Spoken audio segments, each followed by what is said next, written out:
ഈ കള്ള് ഷാപ്പിലേക്ക് പോകാൻ കേട്ടോ. ഒരു ഉച്ചയായപ്പോഴാണ് പോകണം. നമ്മൾ കിടങ്ങ് ഷാപ്പിലാണ് പോയത്. നമ്മുടെ വീടിൻ്റെ അടുത്താട്ടോ. നമ്മളവിടെ എത്തിയപ്പോൾ രമി ചേച്ചിയും ചേച്ചിയാണ് കേശുവൊക്കെ ഉണ്ടായിരുന്നു. നല്ല മഴയായിരുന്നു. മഴയത്ത് ഇങ്ങനെ കുടയൊക്കെ പിടിച്ച് പോകാനായിട്ട് പണ്ട് സ്കൂളിൽ പോയ കാര്യം ഓർക്കണം. ഇപ്പം സ്കൂളൊക്കെ തുറന്നില്ല, എല്ലാവർക്കും സ്കൂളൊക്കെ തുറന്ന് എങ്ങനെയുണ്ടെന്ന് പറയണേ.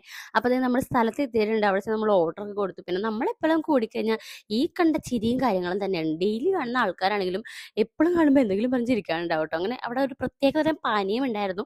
ആ പാനീയം വന്നു. എല്ലാവരും ദേ ഒന്ന് ട്രൈ ചെയ്ത് നോക്കുകയാണ്. അത് കഴിഞ്ഞപ്പോഴേക്കും നമ്മൾ ഓർഡർ ചെയ്ത സാധനങ്ങൾ സർവ്വതും എത്തി കേട്ടോ. കപ്പ, അതുപോലെ തന്നെ പിന്നെ എന്തായിരുന്നു, താറാവ് ഉണ്ടായിരുന്നു, അതുപോലെ തന്നെ കക്കയിറച്ചി ഉണ്ടായിരുന്നു. ഞാൻ കുറച്ച് വലിയ കക്കയിറച്ചിയാണ് ഉദ്ദേശിച്ചത്, പക്ഷേ കുഞ്ഞു കുഞ്ഞു കക്കയിറച്ചി ആയിരുന്നു കേട്ടോ. പിന്നെ പോർക്ക്, ബീഫ്, അപ്പം, ചെമ്മീൻ, പുട്ട്, അങ്ങനെ സകല സാധനങ്ങളും ഉണ്ടായിരുന്നു കേട്ടോ. എന്നിട്ട് എല്ലാവരും കൂടി നമുക്കിങ്ങനെ കുറേ പേരുമായിട്ട് പോകുമ്പോൾ ഇങ്ങനെ പല സാധനങ്ങൾ ഇങ്ങനെ ഷെയർ ചെയ്ത് കഴിക്കാൻ ഒരുപാട് സാധനം നമുക്ക് ട്രൈ ചെയ്യാൻ പറ്റും. നല്ല ടേസ്റ്റ് ആയിരുന്നു. പുറത്താണെങ്കിൽ ഇടയ്ക്ക് മഴ പെയ്യും, മഴ നിൽക്കും, അങ്ങനെ അങ്ങനെ മാറിക്കൊണ്ടിരിക്കുകയായിരുന്നു. ആ സമയത്തിനിടയ്ക്ക് ഞങ്ങളിത് പ്ലേറ്റ് ഫുൾ കാലിയാക്കിയിട്ടുണ്ടായിരുന്നു. ഷാപ്പിലെ രുചികൊല്ല, ഒന്നും കൂടി ട്രൈ ചെയ്യാന്നാണ്. നല്ല ഷാപ്പ് ഏതെങ്കിലും ആരെങ്കിലും ഒന്ന് കമന്റിൽ പറഞ്ഞോളൂ. അപ്പോൾ ഓക്കെ, നാളെ കാണാം.